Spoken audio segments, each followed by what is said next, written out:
Yo, that's You are now tuned to 806. Man, you already know what it is. Your boy Melly Melon. This is the best damn sports podcast, period. This is 806 The Show. I know every episode I usually say we have a fantastic episode. And it is always a fantastic episode. But this one's a little different. Yeah. This one's a little different. As you can see, we got a Salem legend in the building. Yeah. But before we introduce him, the co-host. 806. My co-host to the left. He's the only player, to my knowledge, to make a Salem High basketball team with a broken wrist. Honestly, And I appreciate that. Shout out to REG. What's up, yo? I definitely appreciate that. We didn't have to do that. broke it 2 days before. Yeah, literally the day before. That happens a lot. Honestly, I've heard Jonel didn't do the same thing. He pulled something like that. Yeah, I think I heard, His yeah. hamstring or something. So, co-host to the right. Legend. And from what we heard our stories, there's been a few players have done this. He is guilty of not wearing his game jersey on the bench of games. Shout out to John Sanchez, everybody. In my defense, I didn't play. That's okay.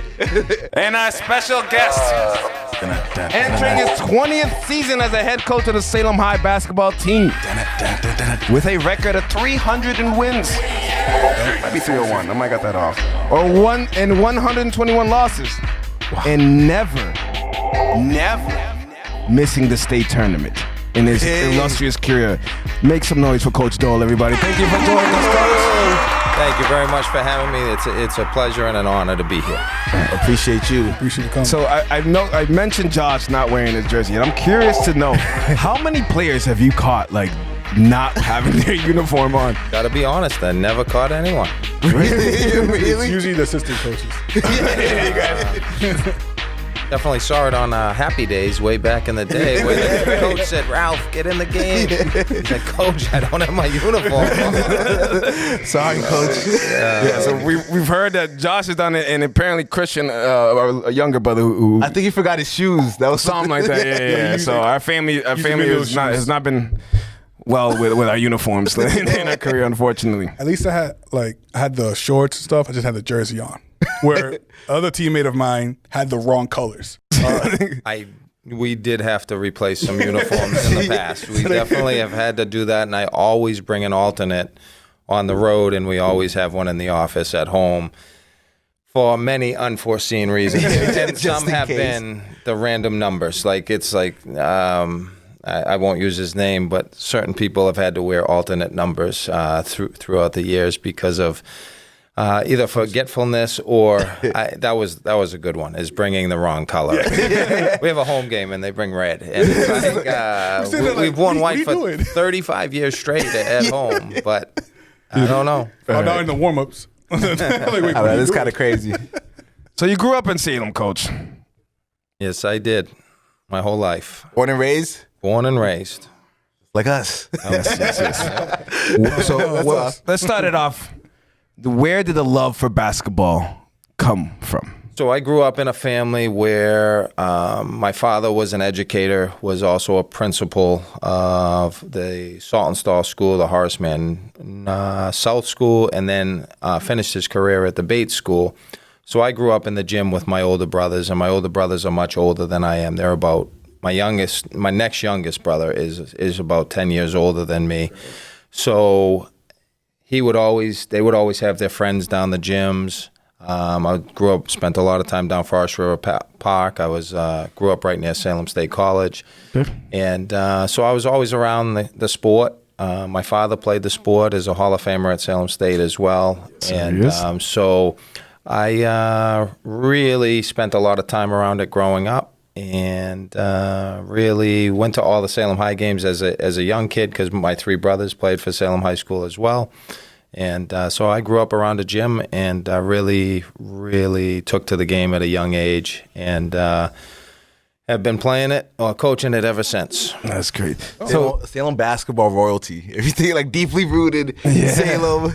Salem State, Salem High. Yeah, crazy. Yeah, I left Salem once. I went to Danvers once, I think. Other than that, I mean, I crossed the bridge, but I pretty much stay in Salem my whole away life. games, right? Yes. Danvers was originally Salem. Back in the day. Yep. And that actually brings up a curious thing because, like, I heard, like, I graduated 06. And by 06 in high school, I think we still had, like, where the gym, both bleachers down. What was the atmosphere like when watching your brothers play? Were we talking, not to age you at all, but 80s? What were we talking? No, it was definitely,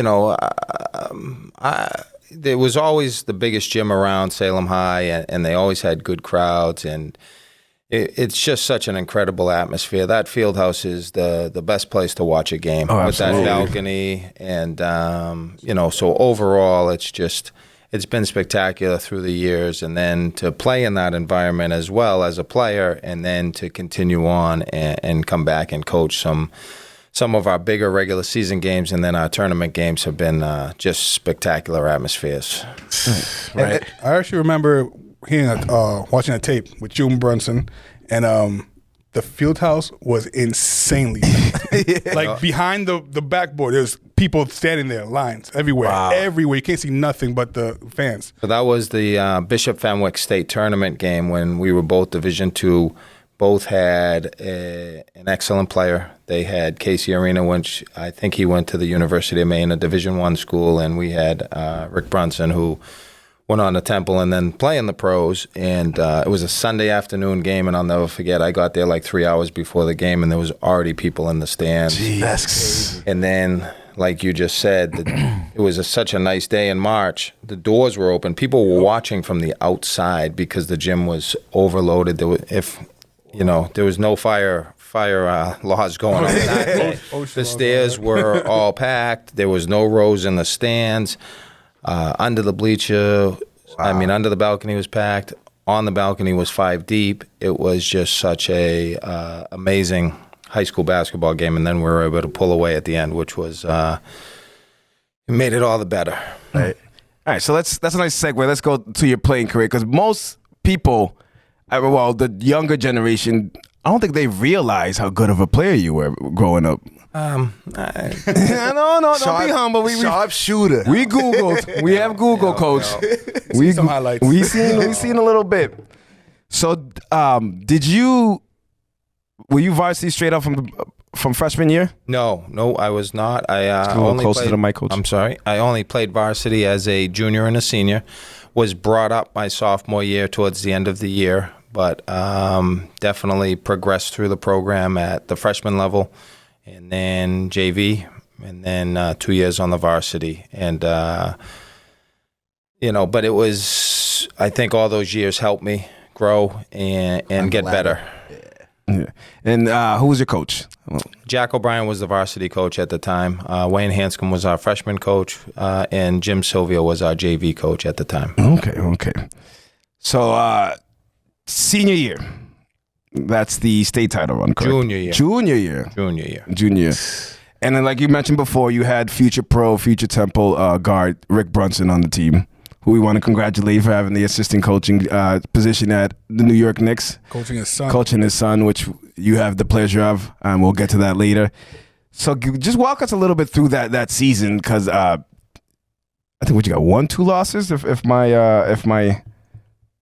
Yeah, I don't recall what the actual record was, but I definitely know there was a couple losses in there. I think we might have been 20-something and 2, but just an amazing run.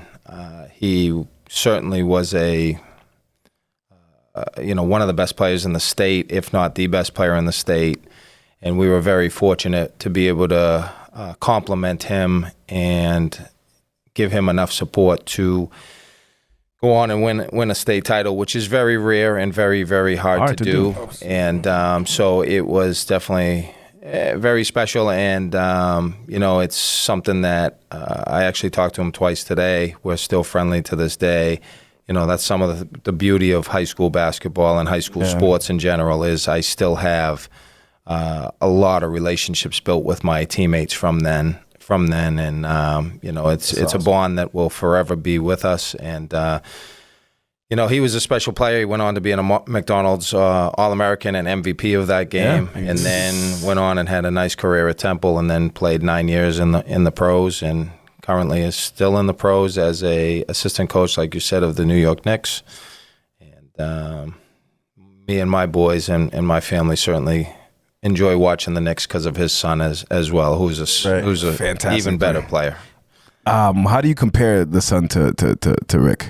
It's funny, a couple years ago, he came to one of our games, Jalen did, and we went out to eat after, and he looked right at me and he said, "Who's the better player?" And he put me right on the spot. And I'm going to have to say the son is an amazing talent. And, you know, his father was special, but this kid's really, really the real deal. Watching that game that I said about, you guys was talking about the Bishop Fenway game, watching that, it felt like he was going in his own pace, just smooth, slow motion, and no one can stop him. He was definitely head and shoulders above everybody on that court, in my opinion. The other players were good. Bishop Fenwick had some great players, but he rose to the occasion too in the tournament. He elevated his game and you know, really, you know, put us on his back and just, you know, put us in positions to be successful around him. And, you know, it was just, that was a tremendous time for the city of Salem, for all the players and all the fans and families. And it's just really, really great era of sports in Salem. Yeah, usually players, when you're that good, the game is going at your speed. When you're that far above everybody, you're in the game. Control. If you want to go fast, we're going fast. If you want to slow it down, we're slowing it down. Just because you're that good. It looked like it. And then, obviously, you were hitting your threes. I think you hit 3 that game. I'm not sure, but, you know, I was definitely a complimentary player and, you know, definitely, you know, tried to do whatever I could to help that team. And some games I was able to hit a few shots, and others I, you know, hopefully did some other good things. That's great. And was you guys in the same grade, or was he a year from? Same grade. We are the same grade, and and we graduated together the next year. And the senior year, you know, we got cut short by a very good Charlestown team that year in a neutral site game. And but it was you know, a very enjoyable time of my life. Those 4 years of high school. Absolutely. Still got the rings? Of course.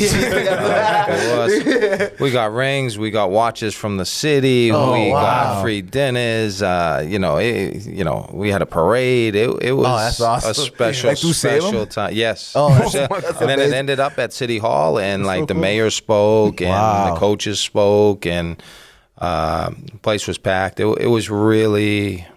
City was very receptive. If you get a whole parade, then you can get your jersey up on the wall, okay? Honestly, yeah. When you put it that way. When you do something like that. I didn't know we did that. No, I never heard. I didn't know there was a parade. I mean, thinking back, we won Little League champion. I didn't win, unfortunately, Little League. I'm still upset. So my cousin, he won a Little League champion, and he still has the trophy, and we're in our 30s, and it still upsets me. But we used to go to, Little League used to have the parades and the champions used to ride the float, so it would make sense that if you win a state title, that would kind of be a big deal for the city. So Brunson went off to Temple. You right down the street, or you lived near it, right across the street. You went to Salem State College then. Yeah, College at the time. Wow.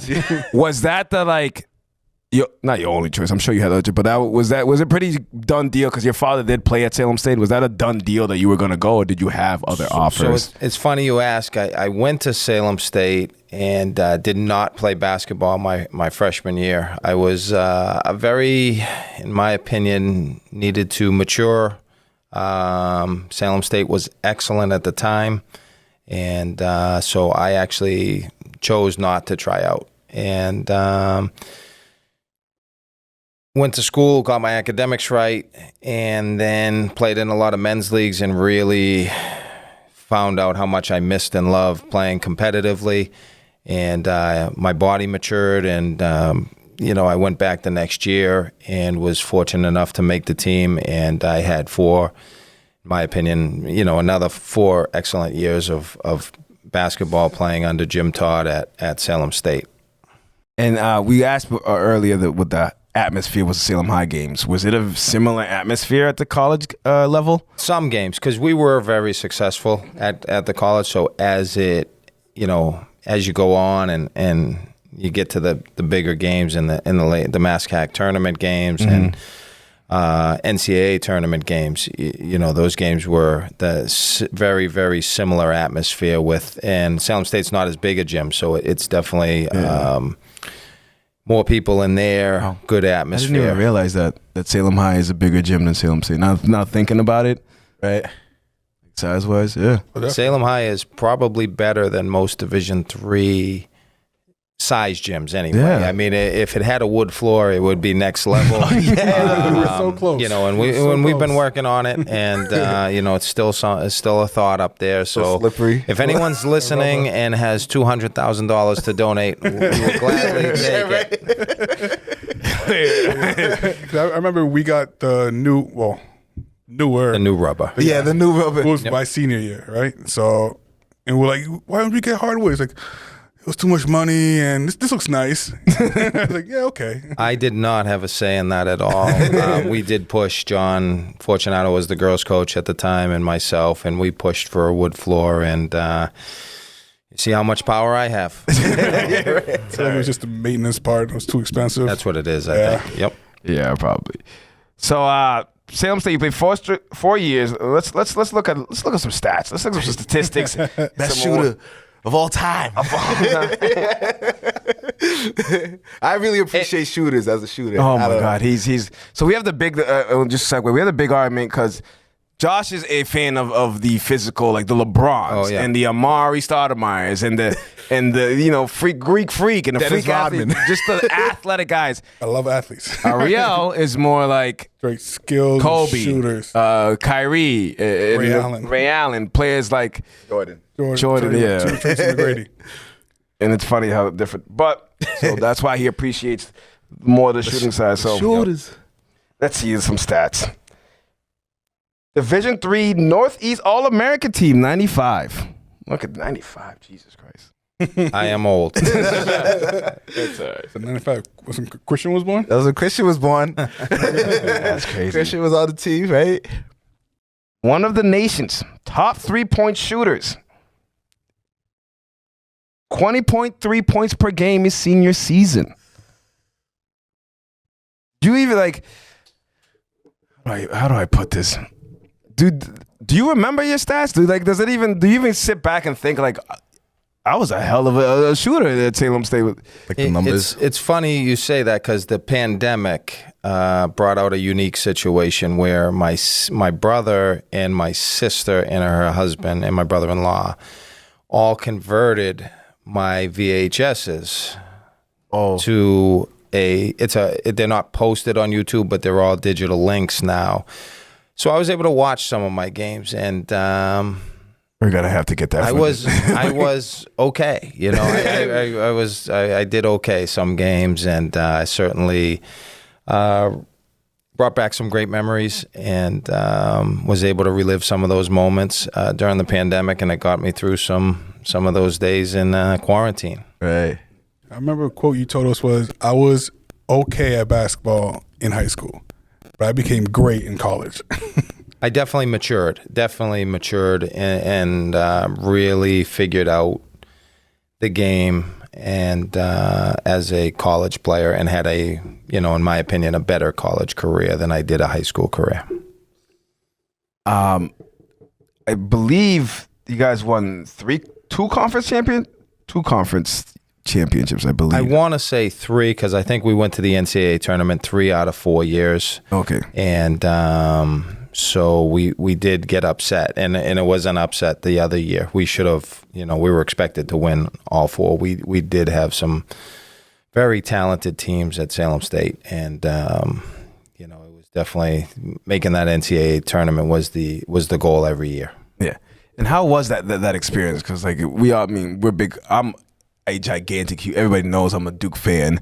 We did take the loss yesterday, but it's a beginning of the fan. Yeah, and he's a big UNC fan. Yep. So obviously, if you know what happened in March Madness, I had a rough, rough off season. Yep. Probably the worst loss I can't think of a bad, but like Coach K on the way out. yeah, last game. Yep. That one hurt. So describe us with the feeling of going to the NCAA tournament and traveling to wherever you guys were traveling back then. It was a great experience, and it was the ultimate goal of every college team at every level. Yes. And so it was great to reach that goal, and then to play in front of those crowds. And we were never traveled that far, but we were in the Northeast region playing some other excellent teams, and you'd have a better chance of making a run if you didn't make the NCAA and going into a smaller tournament. But the ultimate goal was to play with the best and to see how the chips lie. And while I was there, we did it 3 out of 4 years, and the experience was something. And I'm still friendly with a few of those guys that I talk to on not a daily basis, but definitely monthly or every couple months, and we'll meet up for a game at Salem State, here and there. But now, I'm attending a lot more now because my oldest son is in uniform. I'm sure we'll see you there. We're definitely going to try to make, as well as high school games, we'll definitely be in the house for those. I went to like the playoff game last season, and it brought back so many memories. I wish I went to more games after I left. You were going to complain about not there being no pizza. He was upset. He's like, there was no pizza last time. I was like, bro, I don't. The pandemic killed the concession stand. It certainly did, and we're hoping to bring it back. Oh, that but makes sense. That makes sense. Definitely. I didn't think of the pen. That's what ultimately put everything to the side. Yeah. And then we just didn't bring it back. A lot of other schools did, and we just didn't bring it back. So I apologize. So what I'm really asking is, clearly with media, we get a media pass for these high school games. I will make it happen. There we go. Appreciate it. All right. I've always wanted one. Right? I think it was free when we. I want a pass, man. I don't care. I'll make it up. I'll make it up. Right? I'll show my pass, and then they're like, yeah, whatever. No. Like, who's that? So you do back to your Salem State career. Before we were talking about the tournament, what's the farthest you guys went? I honestly don't know the answer to that, but we definitely won. So we went 64 to 32 to 16, probably the round of 16 is my guess. Okay, but I'm not positive. But it was definitely great time. More on records. I want to know if you even know this. You were the all-time leading three-pointer in Salem State history. Shooter. Not bad for okay play. Just okay. Yes. Records for 8 threes and a half. And 10 threes in the game. Cooking. So my question is, what happened in the second half, Coach? I think 2 things. I think the coach realized after the first 8 that he might want to cover me a little better. And I think we were actually up a lot of points as well. And so that was one of those games where you just get in the zone, and teammates were able to feed me, and it was just a special memory.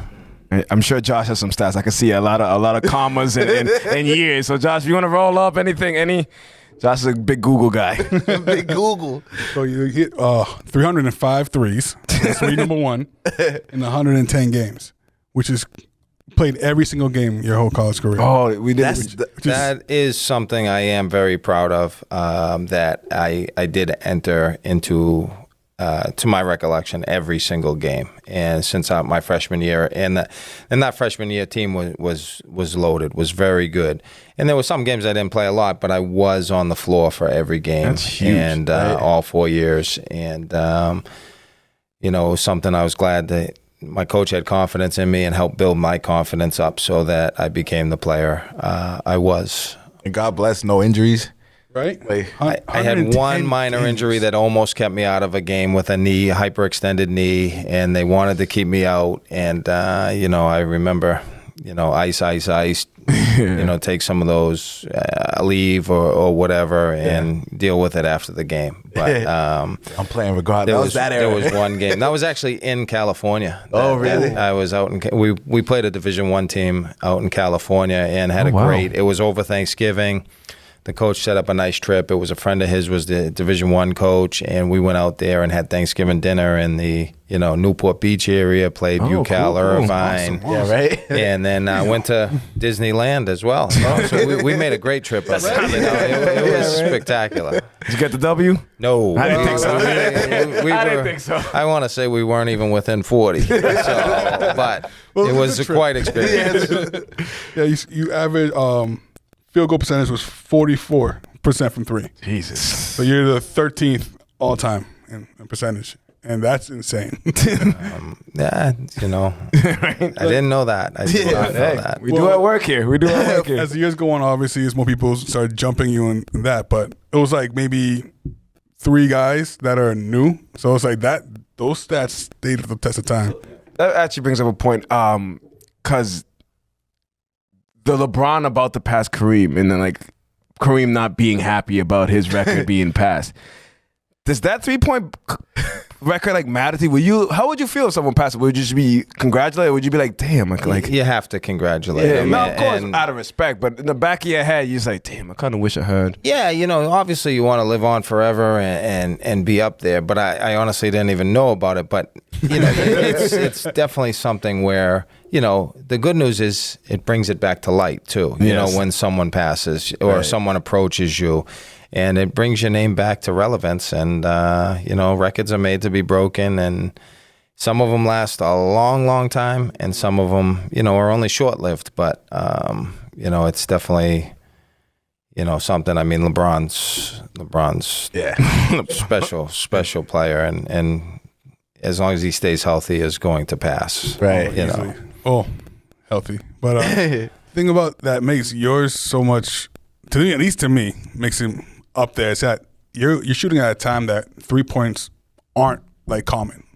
Not everybody was shooting threes. Nowadays, everybody's taking half-court threes. I think they Curry now. Yeah, see, people like to think Curry changed the game. Now maybe I'm thinking maybe I changed the game. I mean, senior season, 4.4 3-pointers a game. Yeah, right. That's a lot. I know. And I remember a video, you were pretty deep on one of those threes. Can someone stop him, please?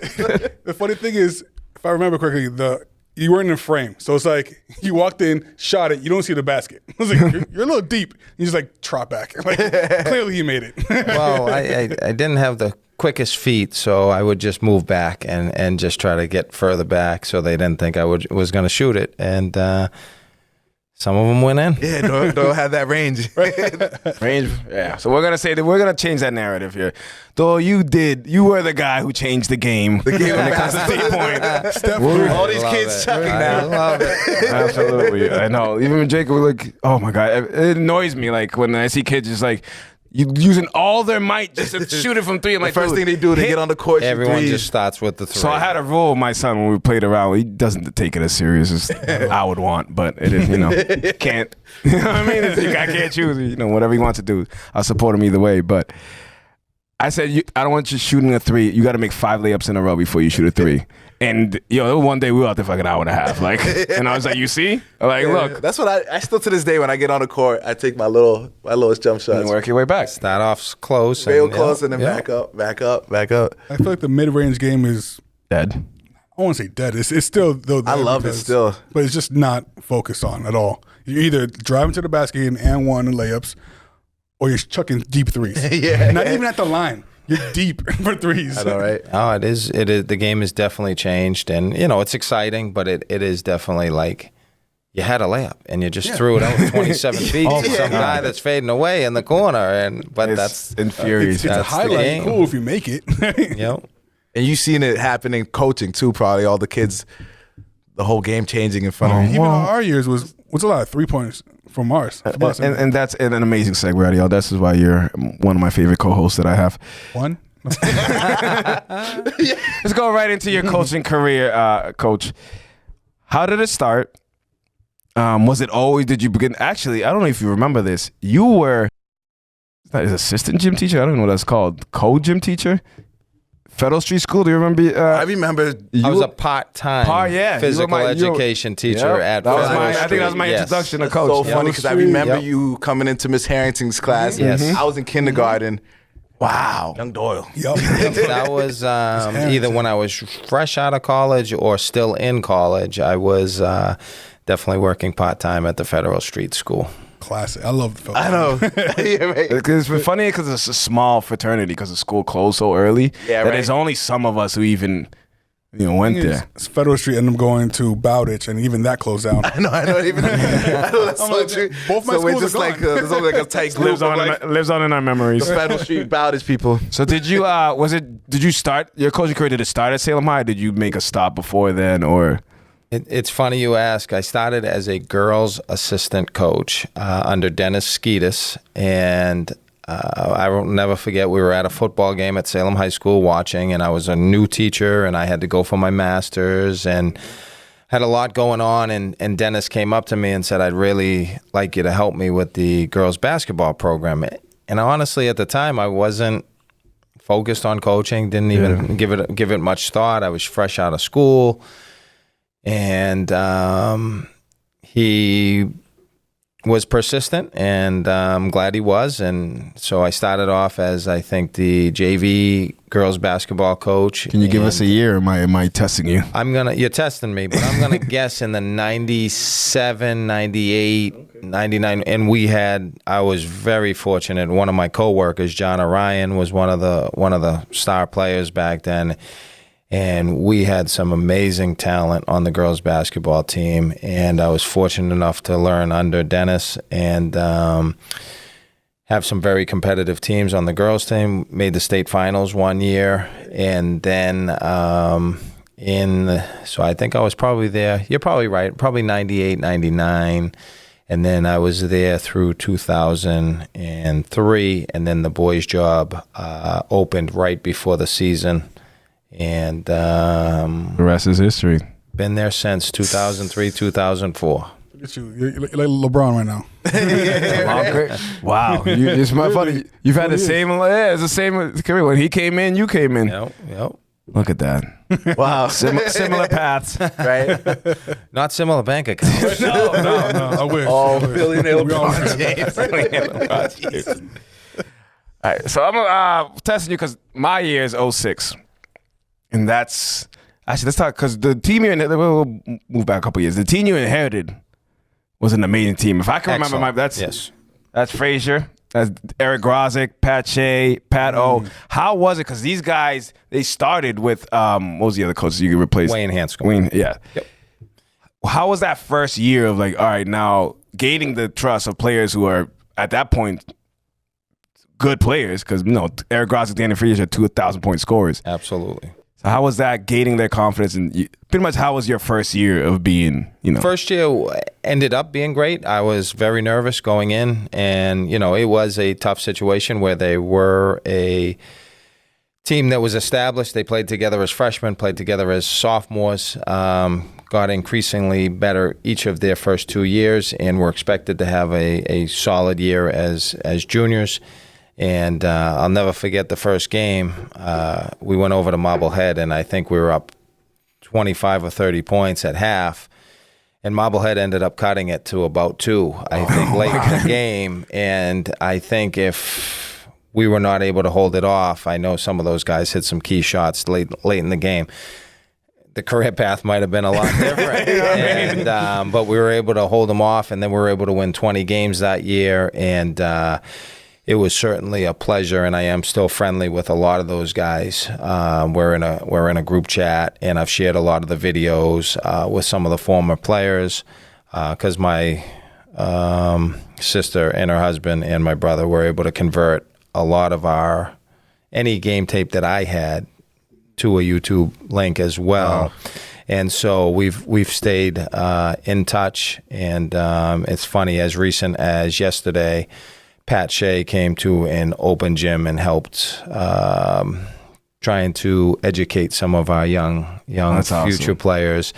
And Eric was able to do it last year, and some of these guys have been great. We saw Eric at Koki's P2P league that he does in Salem. We saw him around there. And it's funny because a lot of the Salem players, they stick around and they a lot of return, and then they provide their expertise and their experiences. And those guys were a special group of not just basketball players, but kids, and they've all grown up to be, fine young men, and they keep in touch, and so that was really a great start to my career, to inherit and to get to know and to help them build, because we were able to win 20 games that year, and we made it to the Songus Arena the first year, which was a lot of fun. And, so I was able to build those relationships and to ease the transition. And then, we went on to have a great 20-win junior year and a 20-win senior year with those guys. And they certainly are all special in their own right. Like you said, Danny and Eric were 1,000-point scorers. And Patrick, really did everything for us, block shots, rebound, score whenever he needed to. But he also was a pass-first guy. And then he went on to have a tremendous career at Assumption College. And Pato was he just did all the dirty work. A few of them came to our practices too throughout my 4 years. And it was great, honestly, because they know the system. They obviously excelled. So learning from them and even trying to box them out or try to guard them up was great. It was actually great. Like I said, I graduated in 2006. One of my biggest regrets was not trying out, because I feel like I would have got you a state title, Coach, honestly. Guaranteed But, winning. I felt the same way. Thank you. But we had a good turnaround. I did. I was just the left. I was just so lazy back then. It is one of my regrets. I just was so lazy. I just needed one person. If I had one person to be like, dude, go. It might have, but you don't. This is the career path. Now you can just say whatever you want. Exactly. It would have been state Well, title. I got you on camera saying that I would have won you a state title. Absolutely. I'm good for me. Yes. That's all you need. That's all I needed. You see that, Nick? You see that, Nick? Yeah, right. Yeah. All right. So speaking of Nick, I graduated in 2006. One of my favorite games, and unfortunately we did take a loss on that, was, I believe, in North End. It was either against Central Catholic at North Andover or against North Andover at Central Catholic. One of those two games. It was Central at North Andover. That atmosphere there was to the point that the entire city of Salem, I believe the entire city of Salem was there. What year was this? 06. 06? Oh, it was still 06? Okay. And that was a tremendous game. They had two Division I or two scholarship players on their team.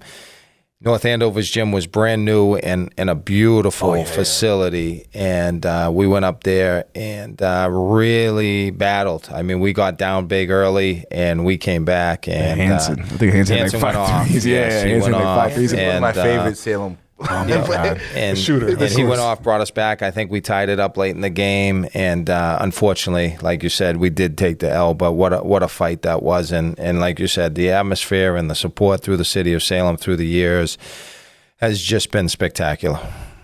Great. All right, on to your season, sir. 2010 run. Woo-hoo. You had the pleasure, or another word, whatever, however you want to describe it. Josh was on your team. Don't be rude. I'm not being rude. Maybe you had a different adjective. The pleasure is a great way to explain that, and certainly was a pleasure and still is to get to know him. Oh, perfect. Look at that. I mean, I think Guy, from trying to be rude. I'm not trying to be rude. He could have gave you a better adjective. I wasn't saying nothing negative. So both of y'all could both walk us through that season and making it to the Garden and having Antonio. I remember Antonio coming in freshman year and it was just like, Yeah, Tone was like, we were talking about this kid. He was in the 7th reason I grade. didn't No get one. a rec league champion my whole life. I would make it every year. Yeah. and just Tony lose. was We just run the same team every year. Yeah, we me too. destroy everybody, and Tonus ruins it every time. So yeah, give us a little bit about that season. Because what was it? Final Four, right? It was. Is it? We the lost at the Garden. Garden. Yes. Yep. Final Four. Yep. That still hurts. That does hurt, and I can say that it was a unique season for me where we got off to a real rocky start, And there was some really rough times early in the year where there was, a lot of things we had to clean up. And us as a coaching staff met with some of the players and some of the key members of the team. And, we were able to kind of all get on the same page and get hot at the right time. And the rest is history. I mean, that run was really special. And losing at the Garden ultimately hurt because I honestly think that the other teams were just as good, if not better. And we rose up and played spectacular games. And unfortunately, we did not shoot it well at the Boston Garden. But what an experience! What an amazing experience, and what a year! And Falmouth knocked us off, and they were a very, very good team too. I feel like we definitely had a chance. It wasn't like they're just better than us. It was like we were there. Just like I said before, tip off. We had an injury on tip off. It's like, all right, there's one thing. Not an injury, a big injury. Yeah, it's a crucial person. Our center. So it's like from then on, I was like, okay, we'll get back in. We'll get back in it. And then it just kept pulling away at last seconds. But the one thing I do love is that Sean Linehan, who won the three-point contest during the All-Star that year, hit his only three at the Garden. Oh, was it? Wow. Only three ever took. John the Linehan whole needs year. to come here. We'll reach out. Yeah. But the Masco game, when we were at Masco, that was... What an amazing atmosphere. That was, all of Salem High School packed into that small gym. I think we had more fans than Masco, and they were the better team, the higher ranked team, and they had some great players that went on to play college basketball, and that atmosphere was spectacular. And I love playing in those small gyms. And that was probably one of my worst coaching moves that ended up being the best coaching move. Was Antonio had 3 fouls early in the second quarter. And I looked at my assistant coach, and he said to me, "You have to take him." And I said, "Really?" He says, "Yes, you have to take him." And I want to say we were down, 8-6, something like that at the time. And, I didn't want the game to get away. And, and Tone was obviously a huge part of our success. And so I looked down and I think I said to Sean Linehan, I said, "Sean, go get Antonio." And Antonio looked at me and said, "Coach, I'm fine."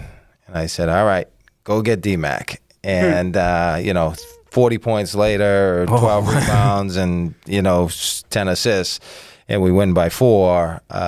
It ended up he didn't get his 4th foul, which was amazing. But if he had ever got his 4th foul, that would have been the stupidest decision. But that's what coaching is. You make decisions. If they work, you're a hero. And if they don't, everyone comes at your neck. If I remember correctly, his 3 fouls were like all someone taking charges. Like he's driving in, someone just takes a charge. Yes, yeah, definitely a couple of them were. It's like he's passing it off and boom, charge every time. So it's like they did a nice job taking the charge. It's kind of the only move you had against Antonio in high school, because he was such a hard driver that's kind of. I would have took the charge. Well, I wouldn't take no charge. In my history of basketball, I've never taken charge.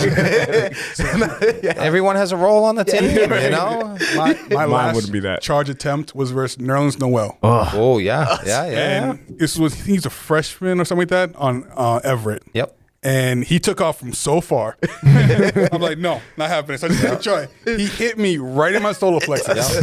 I laid down. Like, the last charge Josh ever took in his life. All right. I can't breathe. During that season, and we've discussed this play many times on this podcast, the Twins game winner. Yeah. And Rafi's how you called a play. Apparently, no one ran right. No, everybody except for one person. One person. D-Mac, everybody else is saying it was you, bro. I'm sorry. I guess It's actually funny because I show that video to a lot of people, and I'll say watch this, because you can actually see Rafi yelling at him like, D-Mac, you're supposed to be over here. And he's like, I got this. He had his own play. And if you watch it, he screens nobody. He's supposed to screen like two different people. And he just kind of runs in a circle. And luckily, Rafi got open and hit the best shot in the history that I've seen. I mean, that is just... The place erupts. Oh my God! And that video was amazing. And I was in it. Fly. I was there. And you can see me running into the court. I'll never forget, and I think Josh hopefully will remember this, is we sat there and just kind of ate pizza for about an hour after that game and tried to all like relive that shot. You know, all of us were like taking out a basketball and throwing it up. And it's funny because right when he shot it right from in front of our bench, way deep. But and I looked at our assistants. It looked good the whole way. Yeah, that's what it just dropped through, and it was what a moment. And that year, the whole city of Salem was with us that year. That goes Salem. I mean, going to a few games, obviously the attendance is not what it was when we were younger. But when you get to a certain level, we're gonna show up. We're gonna be there. And that's what I tell my teams every year: is the more successful, the more people come and more people want to support and watch. And it's been pretty solid over the years. Early in the episode, we mentioned Rick Brunson coaching his son, Jalen Brunson. And you also had the pleasure of coaching both of your boys. Tell us how that was. How was it a little difficult? Because you had to be dad, but on the court, you're coach. And how did that dynamic work? Overall, I would say it was one of the best things that I've ever experienced. It was something that got me to spend more time with both of them. I coached them from youth level all the way up as well, so it wasn't something new at the high school level. Both were, established players within their friend groups and stuff, so there wasn't a lot of friction, in my opinion. And but overall, it was just a tremendous experience, and we talked a lot about it, and both understood their roles, which have changed dramatically through their 4 years. Both started out, as JV players and freshmen probably freshmen playing on JV, sophomores playing mostly JV, and then going up to the varsity and being key contributors. And both are like having a second coach out there that it really gave me a lot of info and advice and ideas as to how to help us be successful. And both were, and Jack is still playing. Jack has one more year, and Jack had a great, junior year last year, and Ethan had great years. And so it's really been one of the best experiences of my life, which is, we're all on the same page 99% of the time. And the other time we're not, we talk it out and, try to get better all together. It's always good because there's so many father-son duos that just don't work out because they can't find that common ground, like that line right there. And they end up fighting and end up hurting their relationship off the court. And I'm happy that it didn't do anything like that for you. I'm hoping if you ask them this, their answer is similar. But for me, it's been really a truly positive experience, and something that I'm certainly going to miss next year. And I did have the pleasure of having the older one come back and help as an assistant last year. That's great. So what? I'm sorry, go ahead. No, I'm just saying, I still can't believe they're that old because they were so young when I was at practice. They would run around before as they're warming up and stuff. And the fact that one already graduated, one's senior year, it's like, quick. Where's the time gone? I know. It seems like yesterday. Blink, and, one's a sophomore in college and one's a senior in high school. And, the time I remember, like you said, my oldest holding a ball at 2 in the gym, and but it is amazing. They have such great IQ too. When I watch them play, like a lot of dimes, a lot of You could tell great passes, and I was on like, teams, even if like you're not familiar with teams and you get the program, you see the same last name, you could tell who the coach's son is because it's usually the IQ. 'Cause who's gonna know the playbook more than than the coach's son? Yeah. All right. These questions might be a little difficult, and if you don't, we will accept the politically correct answers. just for you, It's going coach. to be politically correct. Let's start with the negative. Not negative, but what do you think was your most difficult season?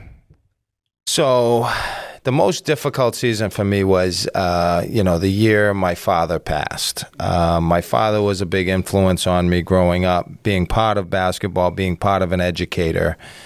And, when he died or passed unexpectedly, right after the jamboree, we were in a jamboree at Lynn Classical. He was there with me. He would ride the bus with us. He was just a constant presence. And so right before the year started, he passed. And that was very, very tough to handle.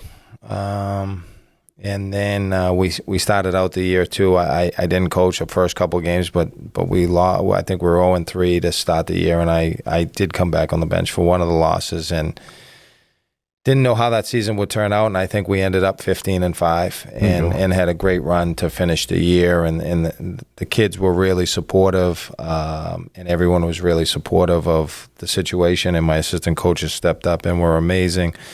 But it was definitely hard emotionally.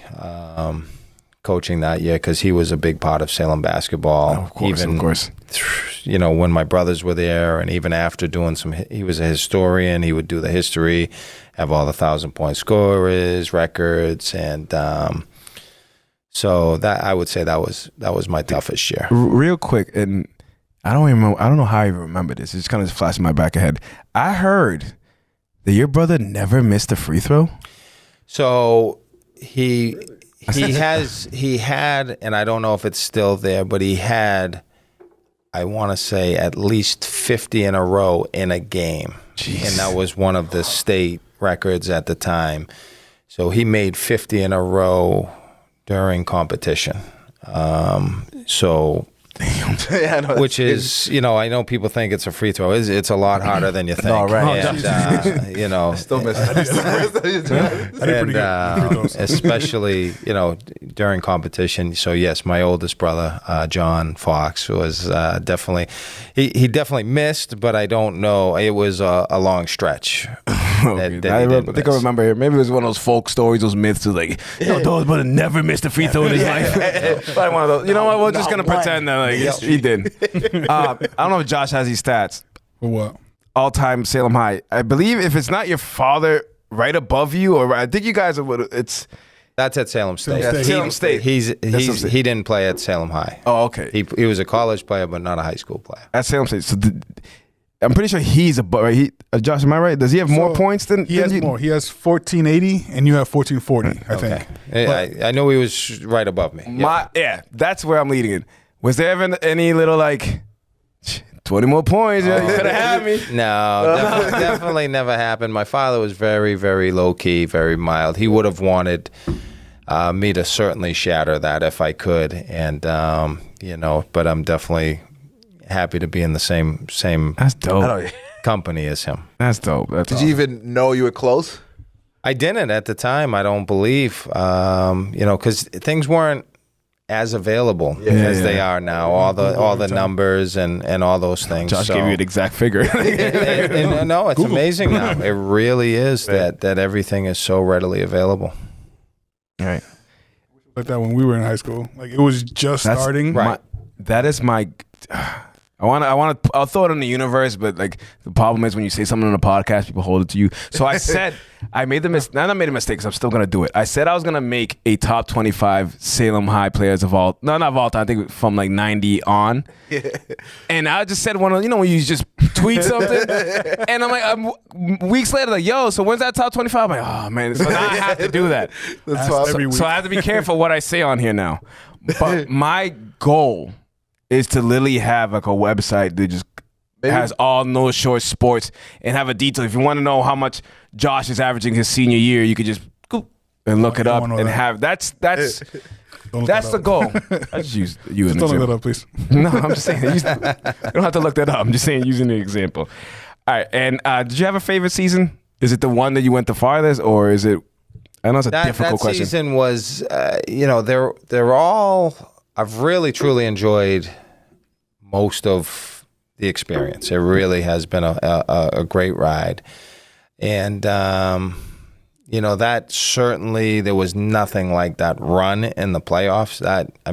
We're pulling the bus up to Kings after, and the Kings. owner Yeah, of picture Kings, right there. the owner of Kings would be in the stands, and he'd be like, "Pull that bus right up, get whatever you want." We King's did beef? so Free much food. thing. We did so much as a team back then. I should have tried out. And so I time would having Kings. say that experience was definitely unique.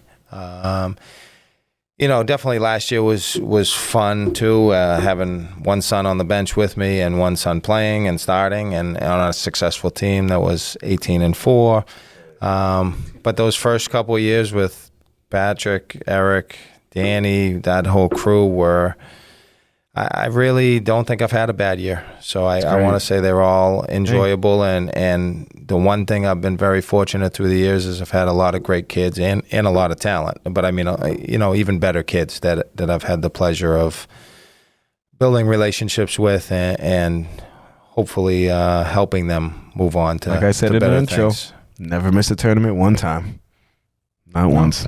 I was actually going to ask you if you had a losing record, but you never did. No. So it's like, wow, like that's really rare for a coach to say. Like, That's an 20 years? amazing accomplishment. not once, 20 years. Like I said, been Coach K has very a bad record. very, very fortunate with talent and character kids through the years of Salem. And we're getting close to wrapping up. But what's next? What's Coming up this year, or yes? So this year we did lose a lot from last year, so we're definitely looking to have some guys step up and fill some holes. We lost a lot of scoring. We do have a sophomore back, Brayson Green, who had an excellent freshman year, who would lead us most likely as a scorer. And he is a very talented kid. My son Jack and another kid, Chris Corjazi, both started last year at key moments and most of the year. So we should have, 2 starters back. Brayson's gotten much better, is stepping into a starting role. And then we're looking for guys to step up and really fill those other holes. And we got a lot of guys that are working hard in the off season, and we're hoping to have another successful season. All right, and we will try to make it as many games as we can to support you guys. Definitely. So we've reached my favorite part of the show, the DJ Bufka set of questions. DJ Bufka. Very simple game. They do this when we come to the episode. They have the sirens, and it sounds good. Sounds cool. It sounds cool when they do it. After the editing. It's a simple game. I give you an A and B option. You choose one or the other.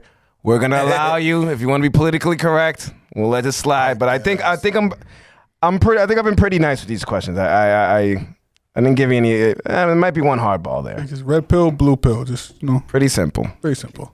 All right. First question is always the same. Jordan or LeBron? Jordan. Yes. Thank He's you. wearing a logo on his chest. That's good. No, but there's some people that wearing Jordan, they'll say Listen, LeBron.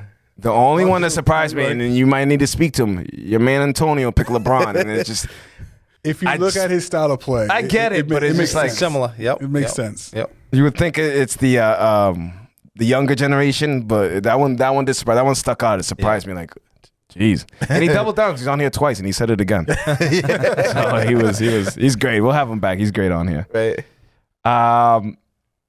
More fun playing, Salem High or Salem State? I'm going to have to say, as a player, I had more fun at Salem State because I was a better player at Salem State. Okay. I enjoyed both tremendously, but I was strictly a role player at Salem High School, and then I did okay at Salem State. Just okay. Just okay. Just okay. All time leading 3-point shooter. Just all right, you know. All right, 45% from three. Yeah, that's it. That's it. All right. I gotta add one food question. And usually it hurts us because by this time we're really hungry. So food questions usually we dive into like 10 minutes of speaking about food and it gets a little. But since it's the holidays, mashed potatoes or stuffing? Stuffing. Oh yes. And would you put gravy on stuffing?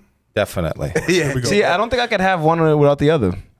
All three of those go together for me. Gravy, stuffing, mashed potatoes. Can't even lie. I'm a big mashed potatoes guy. I am too. There's people I've talked to who's like, I don't like gravy on my mashed potatoes or my stuffing. I'm like, what are you doing? It's like dry mashed potatoes. It's like no ketchup on fries or just. Like they want cranberry around that stuff. Like I don't want I don't cranberry like sauce cranberry. anywhere near my stuff. All right, next question. What would you rather have? A hometown player go pro or a state title? Oh, That was a good one. that's really, really a tough one. Yeah, I bet, right? That's kind of stuff me right now. Because the state title is obviously good for everybody, but going pro would set that player up for life, and I'm gonna have to go with I'd be happy for the player to go Oh, pro. there you go. That's a good answer because I'm pretty sure if you had a player going pro, you probably have that state title. Yeah, that's probably. That's probably a lock. Look at Salem history, yes. Yes. All right, let's talk about a couple pro players here. Jason Tatum or Paul Pierce?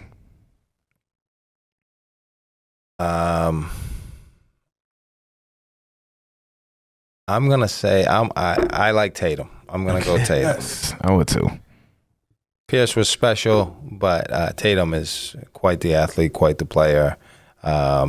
Still young. Adios, You know, adios and he is still MVP. young. MVP pick, right? Yeah, that's my MVP pick. Doing great so Definitely far. got a chance. Yeah, right. Definitely doing it. Since you, like we said, all-time leading Salem State 3-point shooter, two shooters, Reggie Miller or Ray Allen? I'm a big Ray Allen guy. I do. I love his. It's like the perfect shot. Perfect jump he shot. has the perfect jump shot. Him and JJ Redick are the perfect jump shots. It's kind of like Brian's shot too. Was Yeah. similar to Ray. Yes. Yep. The form is perfect. And I played on a court, right? I didn't play. I might not won you a state title. I do apologize for that. But I did play in the playground, and Brian T's by far the hardest person I've ever had to cover in my life. Him living next to you. So we live right next door, and it was just like he would just terrorize you for 6 The only hours a day reason- in the court. Like it was just ridiculous. Only reason the combination of lightning fast and skill and was just- definitely unique. That was just on playing a point. one-on-one every day. It's cooking you, dude. You had no idea what he was gonna do. You back off, shot, Yeah. get up right by you. It's just like, all right, dude. You know, hope you miss, I guess. All right. Last shot of the game. You or one of your sons? Boy, you said you made these easy. I was thinking, I wasn't reading. I was like, yeah, maybe you went as easy as I thought. I'm gonna say, wow. I'm gonna say me. Good answer. There we go. And, twofold. Number one, I'm not gonna miss it, but if I did miss it, I would much rather I handled it than one of them. Got it. That's a good answer. That's a good Are answer. you still playing these days? No. Okay. I retired too, coach. I'm done. Yeah. I'm a golfer now. I'm strictly a weekend Every time golfer. the Sweat for Sweat and tournament, I always somehow I'm gonna play, and then like 3 days before, I'm just gonna coach you guys. I'm just gonna stop. Playing was rough. We play. I get the competitive juices once in a while, jump out there and practice, and then for the next 3 weeks, I sit on the feel knees. it. I feel it. So I'm getting up there. Yeah. All right. Playing inside or playing outside basketball? Inside all day. Shooters have to play absolutely. inside. The wind and all the other factors and those rims. Better on your Oof. feet. I mean, your knees too. Yeah, right. Side. Yes. Playing on concrete every day was horrible. How's rubber? With Rubber, Not much better, yeah, but it's better. It's better than concrete, but it's, Yeah. not wood. I used to. No, wood's good. That's a Wood's good built argument. in for the give. That's good. That's a good argument to help To push help that. Yes. Yes. Oh, for Yes. the health of. As someone who's jumped a lot, landing on my knees on the rubber floor After a while, I was like, all right. Like, no more for that. Like, Right? No more dunk attempts. You get some dunks in your playing career? In college, I could dunk, but I never did in a competitive game. I did some in a summer league game while I was in college, but never in a college or a high school game. I tried in summers. I did it in I was warm-up, say, you know, and then- damn well you try to dunk in a regular game. Coach is taking you immediately out, sir. You gotta have a sub immediately. we were doing the summer league in Marblehead. And Okay, fast break, Sean's like, dunk it. I'm like, all right, Sean, let's get it. I go up way too deep, and the kid basically tried to undercut me. So it rims out, and I'm like, no foul. He's like, you weren't going to make that. Summer league, get out of my face. Josh was the type that he was jumping off of carriages when we were younger, like just a donkey. I was very athletic. That was good. Speaking of Josh, better teammate, Josh Sanchez or a younger brother, Christian Almonte? Oh, Christian. Tied. They There were we both, go. both Both amazing teammates. Yeah, good answer. I'll take that. Good answer. See, Christian, that was for you. All right. The 05 team, that's Frazier, Grozick, Yep, their senior year. that crew, 04-05, yep. or 2010. Now, Who actually no, who wins in the game? who That's what I meant. wins? Yeah, who wins in the Okay. game? Wow. Taller team. 2005 had, a player play on scholarship at Division II, another kid play at Harvard, another kid, they were amazing. 2010 got hot at the right time. I think it goes into overtime. Look at that. Good answer. Yeah, right. Good answer. All that just And then the lights go out. And then Camera turns off. Oh, what happened? Josh, it's ridiculous how your wife sent me another Snapchat of your kids. Every episode, she'll just send me pictures. We like our kids. I know. I'm like, look at it. It's good They're going. adorable. They're adorable Keep kids. sending them. Sends me every single day. Every single day. It's Don't hilarious. look at it till later. I know. I don't. I don't even respond. I haven't responded in like years. On your free time, what would you rather do? Round of golf or Celtics game on the couch? Round of golf all day. Okay. I love to still compete and play a little bit. I certainly don't mind watching the Celtics, but I'm not a diehard. Okay. When it comes to golfing, who's better, you or your son? Yeah, I avoided got that question, both Coach. sons now, but my older son has overtaken me, and my younger son is getting better every day. Still not on my level, but if he keeps working, he'll hopefully get there. So you guys compete every time? Yeah, we play in a league on the weekends, and we have some fun with it. And then my older boy is actually playing at Salem State on the golf team. really? Okay. And speaking of, it brought back some great memories because they made the NCAA tournament last year, and what an experience that was. They got to fly to Florida, practice rounds, all that stuff. And this year they won their tournament again. They're going to Kentucky in May for the second sophomore year of okay. the I like golf that. team. So Fun fact, at a 7 a.m. Golf class at Salem State. Wasn't the right time. I didn't. 7 a.m. for golf. 7 a.m. O'Keefe, cold as hell. Like We had a outside. golf class in the Boys and Girls Club. Yeah, and Big Ariel won the whole thing, and they gave him a right-handed golf club. He's lefty. Anyway, they used to have a nice little section up there in the top floor. I lost in the putt. I missed like 2 putts. Like, all right, That's it's the over. game. That's putting's hard. Last but not least, Thanksgiving or Christmas? Thanksgiving all day for me. Absolutely. I love the family holiday. Love to spend time with the family. As much as Christmas is amazing, there's a lot less stress around Thanksgiving. absolutely. And I just love being able to go to the football game, see a lot of Salem High alums and people that I know, City of Salem people, have some great conversations, and then go back and my wife, who is the glue to the family, will take care of the cooking and bring over both her family and my family, and we'll just have a day watching some football and eating and Watching old Salem State highlights. Favorite all day. The 3 Fs: family, food, and football. Yep. Yep. Yeah. That's Thanksgiving right there. Right. That's my favorite holiday by far. Yeah, definitely mine. It is too. a lot of for the family, but it's the food a lot. It's food too, but Well, it also feels warmer for some reason when having the whole family there and we're all enjoying. No one's whining about getting gifts. I agree. I couldn't agree that's more. the best part. Yeah, think of like the perfect gift for everyone. It's hard. It's really Stress. After all this time too, like what do I get them now? Yeah. You gotta make sure your check comes in at the right time and stuff like that. It's like, yeah, it's stressful. All right, shout outs.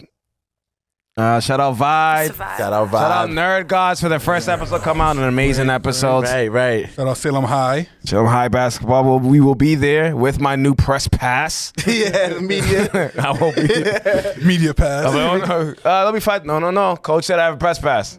Sorry. I'll bring a camera too. Rachel, I'm borrowing your camera. Yes. We'll have a VIP list. That's there we go. Thank you. Appreciate it. Any other shout outs, Ariel? Shout out Young Soldier Success Group. Okay. Shout out Jesus. Shout out Jesus. Shout out Doyle Joining us. Thank you. for blessing us with your presence. Yeah, thank you. Honestly, I was pleasantly surprised you accepted the request. I literally saw him in the parking lot. I just shot it out. Yo, we need you in the show. And he's like, yeah. I was like, what? I was not prepared. I was like, what? I was like, all right, let me look at my calendar. Guys, I think we got him. No, I mean, I'm happy to be here. I'm definitely nervous, and you did great. It's I an love amazing being show. here, and I love talking.